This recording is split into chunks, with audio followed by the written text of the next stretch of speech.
Rooted in hard work and dedication to the community, the origins of Carlinville Area Hospital and Clinics can be traced back to a small, locally owned hospital that began as a joint practice founded by Dr. J.P. Denby and Dr. L.M. Kelso. The staff at Macoupin Hospital did the best they could to treat a variety of illnesses and injuries. More serious cases, however, were referred to hospitals in Litchfield or Springfield, some 48 miles away. As the surrounding area's population grew, providers and community members recognized the need for local medical care that was both comprehensive and accessible. My memories are being involved with the old hospital that was on Morgan Street and was, like I said, built, I think, when I was about 12. And our issue was to have doctors that weren't all controlled by one little group. And just a lot of the things we'd like to see happen weren't happening, and they weren't going to happen. There were doctors here, but they either practiced out of their home.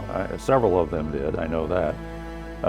And you know, you didn't go to the doctor regularly for a checkup. You only went to the doctor if you had something wrong with you or you were hurt.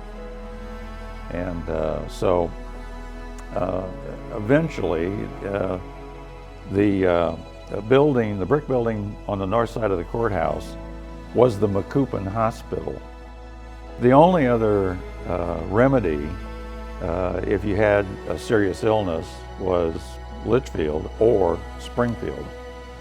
And with two Springfield hospitals, most of the serious stuff, I think, went to Springfield.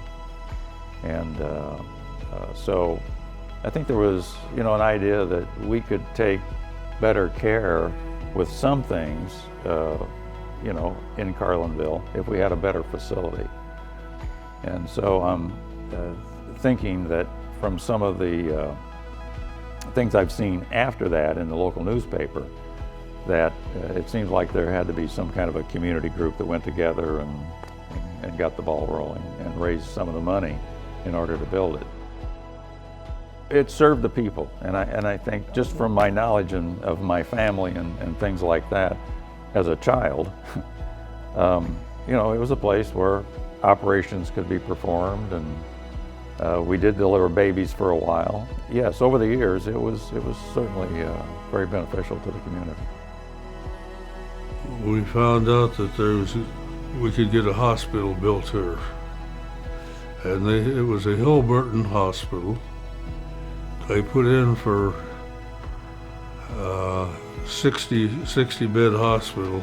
The hospital was to be paid a third by the government, a third by the state, and we had to raise a third here in Carlinville.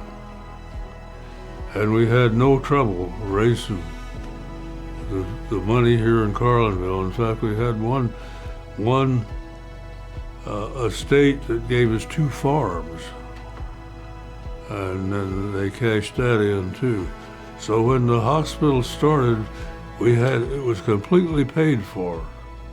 There was no debts in this hospital when they opened up, which was wonderful. I think polio was one of the biggest things.